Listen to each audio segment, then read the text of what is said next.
Welcome back to App Stories. This episode is brought to you by Rogue Amoeba and Pillow. I'm John Voorhees, and with me is Federico Vitici. Hey, Federico. Hello, John. How are you? I'm doing really well. I really enjoyed our conversation in the pre-show for App Stories Plus subscribers because it was quite a variety. We talked a little bit about hardware, the iPhone 14 Pros, a little bit about the AirPods Pro 2 and how you control the volume, and a little bit about the future of gaming, handheld gaming in particular, which and Apple's place in that, or lack of place in that, as it may be, which was kind of fun. Yeah, it was a very fun pre-show, and it's one of the things that we can do now that we have. It's been a year, but it still feels fresh to me. It still feels new to me to have the ability to do even more on App Stories in the Plus segment. Right, broader topics. Yep. Yeah, it's liberating. Like it gives us a chance to talk about extra stuff on App Stories, where we also have a ton of freedom, but to go beyond what we usually cover on App Stories, it's fun. Yeah, exactly. It still feels very new to me as well. And if people are curious about what we do and what we offer for App Stories Plus, they should visit appstories.plus because the show comes out a day early. It's extended, as we just said, and it's ad-free and even in high bit rate audio. So Federico and I sound really nice, especially now that I've got a fancy new microphone. So check out appstories.plus. Yeah, if you get appstories.plus, you're going to hear John's vocal cords via the new microphone. Just the way they vibrate. Yeah, just the way they were intended. Yeah, it's going to sound lovely. It's good stuff. It's good stuff. We're going to turn this into an AMSR podcast. And, all right, let's dive into some apps, Federico, because last week we talked about lock screen widgets in iOS 16 and some of the apps there. But I thought we should round out that conversation with more lock screen widgets and then talk about a couple of the other features that are out there in iOS 16 and some of the apps that are taking advantage of them. And I thought we'd start, first of all, with the lock screen widgets, because I still, as many as we covered last week, there were just a bunch more that I thought are worth mentioning too. Yes. I want you to tell me about this halide lock screen widgets. Yeah, this is really interesting. So the thing is this is the very first time, and it's a big deal, I think, that camera apps can be on the lock screen right alongside Apple's camera app, which sits down at the bottom of the lock screen. And what Halide did is a little bit more than some of the other apps I've seen, where, yes, there is a button or a widget that can be added that simply opens the app. But they also added widgets to open different modes of the app. So you've got things like the ability to jump in with manual focusing, or jump in with automatic focusing turned on, all right? Or jump in with a pre-selected lens, whether it's the wide, ultra wide, or macro lens. So this is a great feature for anybody who is taking their new iPhone Pro out to take pictures. I mean, you go out on a walk one morning, you have a special lock screen with maybe 4 of the Halide widgets right there. And you can kind of, as you put your phone in and out of your pocket, tap on the widgets and go right to the lens you want and get a quick shot. I mean, I think it's a really neat way to do that kind of thing. I've been thinking a lot about, focus modes and lock screen widgets and all that kind of thing. And this is, I'm thinking about doing a photography focus and creating one that centers around this app because of these great widgets. Oh, that's a great idea, to jump right into a specific mode or lens in Halide. Which, by the way, also got a super fascinating update for I believe it's version 2.9 that takes advantage of the new 48 megapixel camera on the iPhone 14 Pro, and how it lets you take 48 megapixel JPEG or HIC photos without having to use what's it called, ProRAW. Right. Which is the standard. Like the Apple camera app, it only lets you shoot 48 megapixel in ProRAW. But I believe in Halide, they added a mode where you can shoot in 48 megapixel and have the image be converted to JPEG without any huge increases in terms of file size, which I think is a really fascinating approach if you want to get a ton more detail in your photos without the overhead of having to edit a raw image. Yeah, exactly. It's that was a nice update, and from what they've said on their blog, there are more updates coming this fall. So I'm looking forward to seeing what the Halide team comes up with. What else do we have, Federico? What do you want to talk about next? There's one that is not in our notes, but that I still want to mention. I mentioned this app in my review, and I tweeted about it, I think. Focused Work. So Focused Work, really interesting utility that allows you to, it's basically like a Pomodoro technique app.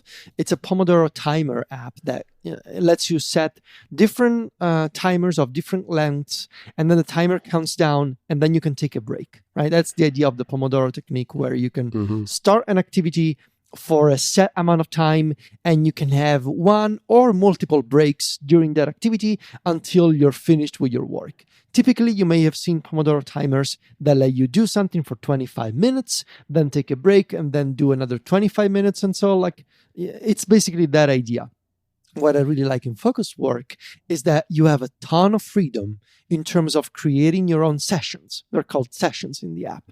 And you can mix and match work, break, and what are they called? The different types of activities that you can have in Focused Work. I'm going to look it up real quick because I really like the way that you can set this up, because they kind of match the way that my brain thinks about this. So the idea is that you can design your own session in a UI that is very reminiscent of shortcuts. Like you have these steps that you can drag in from top to bottom. And what I like about this is that the app is designed the way that my brain thinks about work sessions. You can have 3 types of steps in a session: a work step, a break, and a planning stage. So like if I'm sitting down, for example, I have a club writing session of 25 minutes. And first I have a planning stage of 5 minutes where I go in, I take a look at my notes and my ideas, and I decide what I want to write. And then I have a work sprint for 15 minutes, and then a break for 2 minutes. And like this idea of designing your own session and make it customizable really works for me. And it allows me to because something that I realized growing up is that I work much better with a deadline. I discovered this about myself a couple of years ago. And I realized that this approach also works with timers. So if I give myself like 30 minutes or 40 minutes to get something done, and I see the timer counting down, that does the trick for me. It works for me. So anyway, this is about the app. And what I also love is that there's toggle integration. So all your sessions can be mirrored automatically to toggle, including descriptions, projects, tasks, and tags. Really well done. But the developer, Michael, also added lock screen widgets in iOS 16. And what I like about this is that you have 2 sizes, right? So you can choose to have a circular widget or a rectangular one. And there are some daily goals widgets, which I don't really use. Focused Work as a goal functionality that looks like Apple's activity rings to make sure that you complete a set amount of sessions or work time during a day. I don't care about that stuff. What I like is the session for the current focus, is the widget for the current focus session. So you can have a small widget or a rectangular one that shows you either a button to start a session, which you can customize, or if a session is in progress, a timer that counts down. So you can see on the lock screen how much time you have left in your session, which is perfect for the iPhone 14 Pro, because you can just glance down on your phone and you see, oh, I still have, 7 minutes left in my work session before I can take a break. I think it's really well done. Oh, that does sound good. I should try that out. I do better on deadlines too, but I've never really tested that with how it works with my brain with timers. So I think you're gonna like the app because it's got all those kind of native options that I know you like, and all those integrations and customizations that, knowing you, I think you're gonna like it. But it all comes down to whether your brain appreciates the timer counting down. That I cannot tell you. Yeah.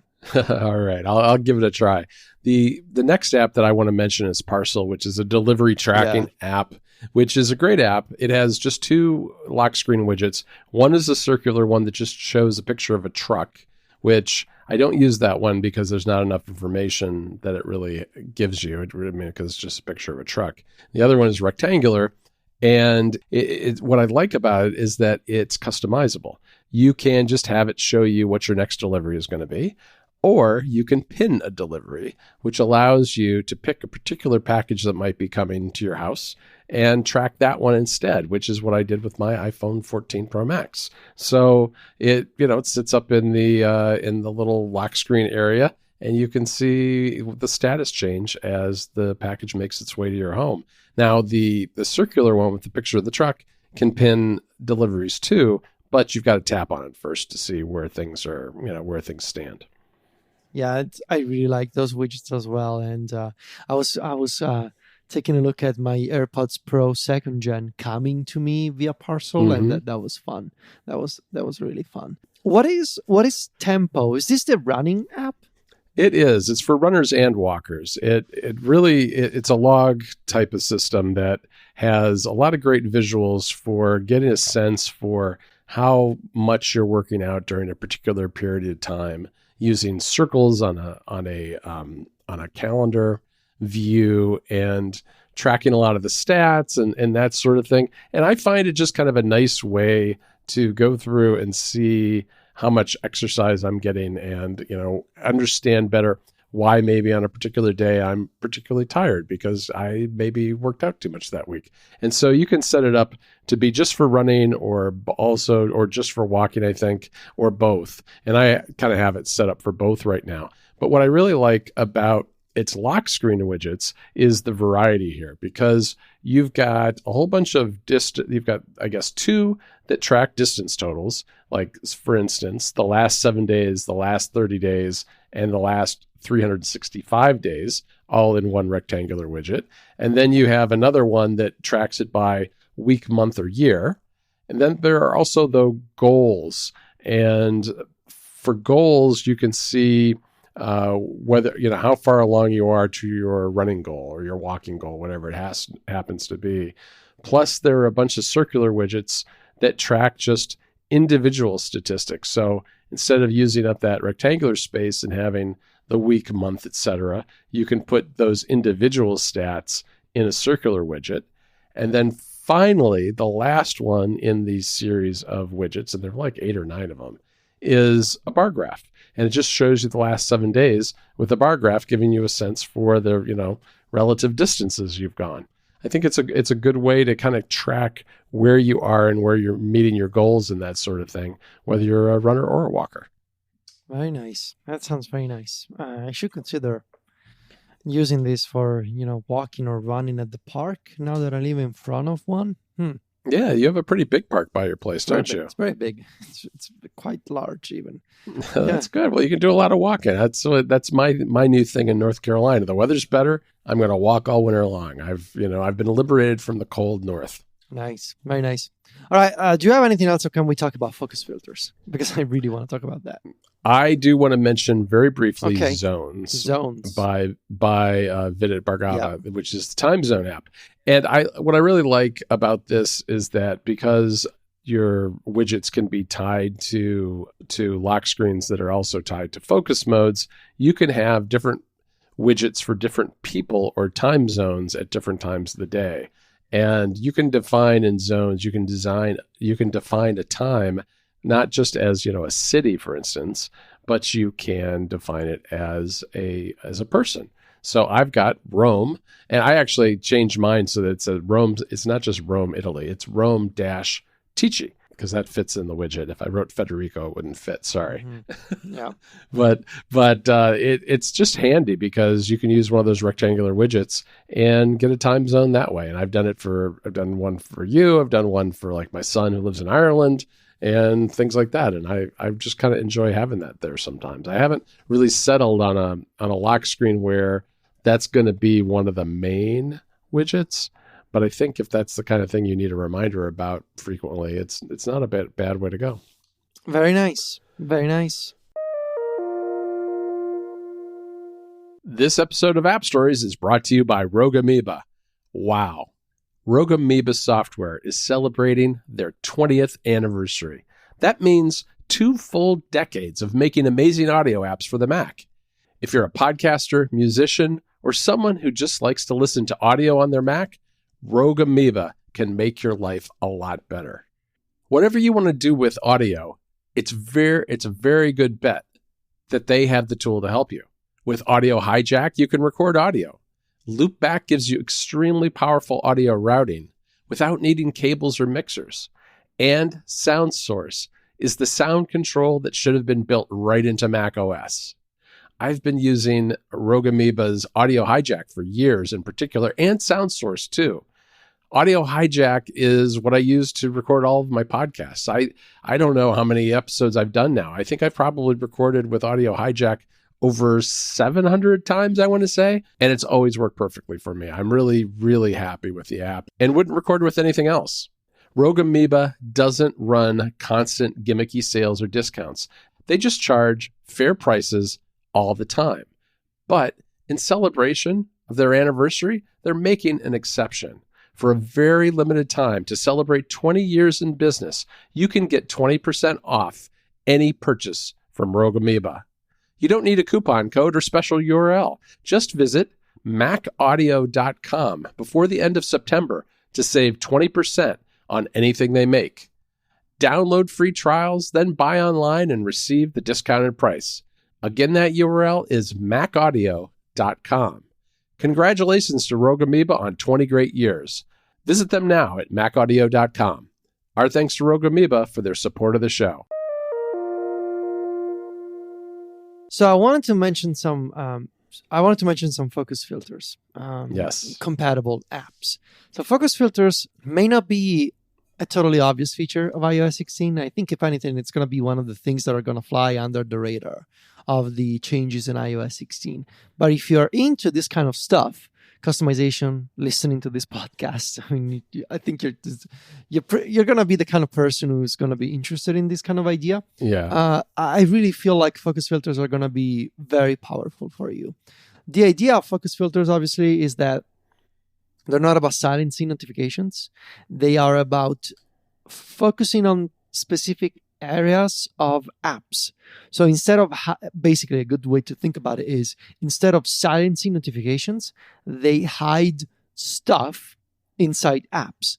And the language that I'm using is vague because developers have a ton of freedom when it comes to what exactly stuff means. For example, a lot of times it's content filters, basically. There are content filters. So for example, Apple has 4 default focus filters. For example, if you are in your personal focus mode, you can choose to hide your work calendar. So if you're enjoying the weekend and you have your weekend focus mode, like John, you can hide your work calendar or your meetings calendar. If you are at the gym, you can hide your work mailboxes in Mail. That's the idea. You have these content filters that show you a filtered view in compatible apps. Now, developers have to build these integrations.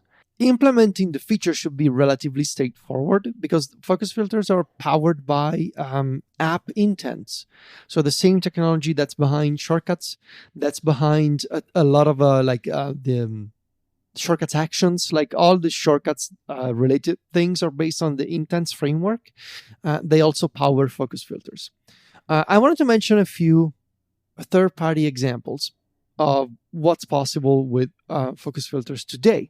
Before you get there, I do want to mention one thing that I really like about focus filters is that when you have a focus filter turned on and you go to the app, there's a banner at the top that tells you that the focus filter is on and gives you the option to turn it off, which I think is really good. And then once you turn it off, you can turn it back on from right there within the app, which is good because maybe, you do want that work email to be turned off, but you do have to once in a while take a quick look. It's just a nice way to kind of have a way out of the filter without completely turning it off. Yeah, there's always I like that there's always an override for when you change your mind or if you need to quickly look at something. It's really well done. My favorite example of focus filters right now is good links. Now, good links, John wrote about it a few days ago on Mac Stories. excellent read later app that lets you save links for later, lets you read them with a very simple text parser, or lets you open them in Safari View Controller or just your browser. And what we like about Good Links is that it's very simple but flexible at the same time. Flexible in the tagging system that it offers, flexible in the share extension or Safari extension that allow you to quickly save articles into the app and tag them upon saving them, and flexible in the excellent shortcuts integration that Good Links has in terms of adding links, finding links, exporting links. It's super well done. And obviously it doesn't come as a shock that the developer also did the work of supporting focus filters in iOS 16, and the idea is kind of genius. When you set up a focus filter in Good Links, you can choose to focus on articles that have a specific tag applied to them. So that, for example, if you enter your gaming focus, you can set up a focus filter for Good Links to say, when I'm in this focus mode, only show me articles that have been tagged with video games. Or if you are in your downtime mode, for example, show me articles that have been tagged with long form. Because maybe you have time and you want to sit down and read a long form story from the New Yorker for 45 minutes. So that idea of using focus filters to sort of customize an app's behavior based on your context, I really feel like Good Links nailed the implementation of this. And it's a first example of something that you, John, wrote about in Mac Stories Weekly last Friday, which is the idea of focus modes going beyond notification control, but sort of becoming this a customization overlay to customize your device, even if you don't actually use any of the notification silencing options, but just as a way to customize what you see in apps and customize your device.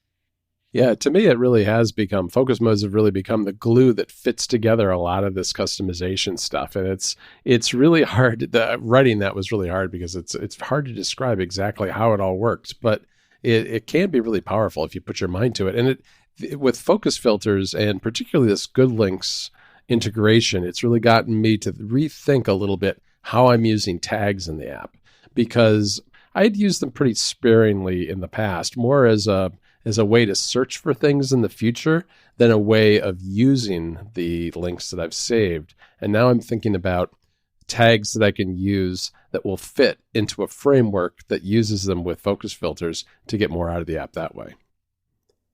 Another app we should talk about, Federico, I think is probably Fantastical. Yes. Because Fantastical has gone an extra step, as it usually does, beyond what you can do in calendars itself. So, this is based on calendar sets. So this is just a way to, when you happen to be in a particular focus, to make sure that your calendar set is tied to it. You can, of course, display all calendars, but if you have other sets that combine some combination of your calendars, you can do that too, which I think is really well done. Yeah, I really like, obviously, the idea of combining calendar sets with focus filters. It's something that I do for my music focus, where I have a calendar set for music releases in Fantastical, and I tied that to my music focus, where I also put in a custom home screen and a dedicated lock screen and Good Links, so that I can see all the articles that have been tagged with music, which is usually artist interviews or album reviews. And I really like this approach, and there's a ton of flexibility in here, just in terms of how you can mix and match different data sources, right?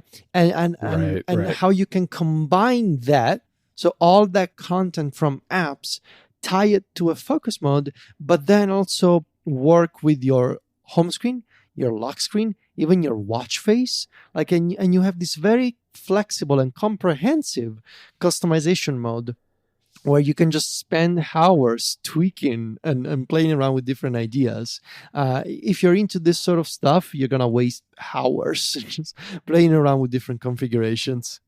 You really can, because it combines both the content filtering with appearance filtering and changes, which, there are a couple other apps that use focus filters worth mentioning are Noir and Watch Calendar. And Noir is all about turn it, you can do things like have Noir, which sets dark modes on websites. You can have it turned on or off or to automatic, but it also lets you pick your theme through the focus filter. So if you have a particular look you want for a particular focus, you can do that too. And Watch Calendar is similar in that it lets you pick what they call scenes for the widgets. And these are the home screen widgets for the app, which have all kinds of calendar, event and views for your calendars, and it lets you change kind of the look of them, whether it's a lot of these it's just they're different color combinations and things for both light mode and dark mode. This episode of App Stories is brought to you by Pillow. More and more studies have shown that getting a good night's sleep can improve your health and well-being in more ways than one. Pillow is a simple app that can help you become more aware of your sleep patterns and make informed decisions to improve your sleep quality. All you have to do is wear your Apple Watch to bed. Pillow will track and analyze your sleep automatically and give you a full report in the morning. If you want to use Pillow with just an iPhone or an iPad, you can do that too with the press of a button before going to sleep. If you have an Apple Watch, you can also get important information about your heart rate trends, variability, heart rate dip, and blood oxygen levels for each sleep session. You can even record sounds like sleep talking, sleep apnea, snoring, and other noises that might be affecting your sleep. If your Apple Watch is a Series 6 or newer, Pillow will also display information about the intensity of sounds during each sleep session and give you a full report in the morning. If your Apple Watch is a Series 6 or newer, Pillow will also display information about the intensity of sounds during the night and give you a rating of each exposure. Another valuable aspect of Pillow is helping you make informed decisions to help improve your sleep. Pillow comes with a dedicated section where you can discover trends, get personalized insights, sleep tips, and easily compare your sleep metrics with your weight, steps, caffeine consumption, and other health metrics. If you want to wind down or relax before going to sleep or listen to something throughout the night, Pillow comes with an expanding collection of sleep aid sounds, guided meditations, bedtime stories, and music produced specifically for sleep. Naps can help boost your focus, creativity, and overall well-being. If you have a chance to take one, you can use Pillow's Power Nap mode. Pillow can wake you up using your iPhone, Apple Watch, or iPad at the lightest possible stage of sleep using its smart alarm feature. Starting with watchOS 6, Pillow's battery consumption is minimal too. Last but not least, Pillow is very privacy-minded. All of your sleep and audio data is encrypted and stored on your device and in your iCloud storage account using end-to-end encryption. You don't have to register or create an account to use Pillow. You can use it anonymously, and it doesn't collect or send any of your personal data anywhere else. Pillow is free to download from the App Store and comes with a set of great features that you can use for free every day. If you want to try Pillow's premium features, there's an option to start a free 7-day trial too. Just visit pillow.app to get started today. Again, that URL is pillow.app. Our thanks to Pillow for their support of the show. All right, Federico, let's close this out by talking about Shared With You, which to me, Shared With You is very interesting because this is the debut of Shared With You for third-party apps. We had it with apps like music and other things, photos and news and boy, what else? A bunch of Apple stuff we had shared with you. And I never really got too much into it. I enjoyed it with music because I kept that turned on there and I could see when you or someone else shared an album with me. But I didn't use it much in very many other places. But now that it's in third-party apps, kind of letting it all show up in the various apps because it works the same way it works in Apple's apps. And I want to see if it changes the way I use this feature. And one that I think is really intriguing is an app called Game Track, which is a great way to track your video games, right? It allows you to build lists of things that are like your back catalog or you're currently playing or your archives. It's got a lot of flexibility. And it also has the ability to import lists of games from various online services like the PlayStation Network, which is really handy to just kind of get the games in there in the first place. But with this, you can share what is essentially a rich link to a game you're playing with another person. And if they're using Game Track too, then it'll show up in a shared with you section of that app, which I really like. Yeah. Yeah, so the idea is that developers can have this shared with you. I believe they're called shelves. So basically an area, a section of the app where all these recommendations from iMessage will show up. And so what's immediately interesting about this is that developers are incentivized to integrate with iMessage because they have essentially for free one of the, if not the most popular private communication service in the world, which is iMessage, and they can integrate with it for free and have this deep integration between the Messages app and their own app in a way that would be impossible to achieve with other kinds of social media or messaging apps.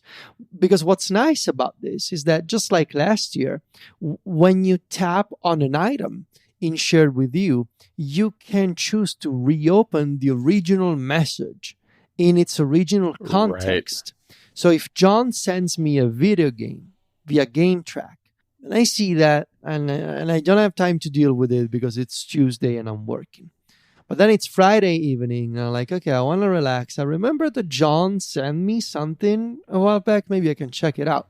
So I open GameTrack and I go to the Shared With You tab, and I can see John's recommendation there. I can tap on the link to open it in GameTrack. One important detail here, with Shared With You in third-party apps, Apple is also automatically pushing the adoption of universal links. Because if you want to have a trackable link, you got to use the universal linking technology that Apple debuted in iOS 9. I want to say universal links have been around for a long time. So I can tap that. I can go to the product page in GameTrack. But then if, let's say, I go there, I see the game, I'm interested, I'm going to buy the game, play the game for a couple of hours. Later, while still in GameTrack, I can reopen the original message that John sent me. And this opens as a pop-up screen from GameTrack. This is the beauty of Shared With You. Reopens the original message and I can reply to John. And even days later, right, because it's Friday night, and John sent me this game on Tuesday, days later, my response is going to be like, hey, I finally played this one. You were right. I like this game. Or maybe, hey, you were wrong. I didn't like the game. But when John receives my iMessage, it'll be a direct reply to his original one. So you can have a thread even days after the original content was, well, shared with you. But you have a way to aggregate the content, to find the link again and respond to the original recommendation in its original context. I think it's really well done. It is really well done, especially if it's someone who you message with a lot. Yes. It's easy for those things to get buried. And for Federico to, it's probably not worth your time to scroll back and try to find a message from Tuesday on Friday. But if you can do it right there in the context of using GameTrack, it works really well. Let's see. What else do you want to talk about here, Federico? I think Highlights is another interesting example here. That's the PDF annotation app that lets you, it's always let you copy a PDF and share it with someone. But now it's using Shared With You and the collaboration features that are built into iOS 16 to allow you to share an annotated PDF with someone and then collaborate with them on it. And I haven't had a chance to try this yet, but it looks pretty neat. Yeah, I haven't played with it either, but I think it's a good idea to to collaborate and share, and have that kind of integration with documents as well. I feel like media recommendation apps are a natural candidate for Share With You, because that's typically what you share with friends, right? Like, hey, check this out. Like whether it's a video game or music or a book, which is why I want to mention Book Track by Simone Montalto. I really feel like Book Track, I want to recommend a book to someone, send them a Book Track link, and later they can add the app to their library or they can respond to me. Like it's ideal for that kind of use case. Honestly, I am on the lookout for the first Read Later app to integrate with Shared With You, because I think that's an interesting idea. Typically we exchange HTTP links, and they end up in Safari, in the shared with you section of Safari.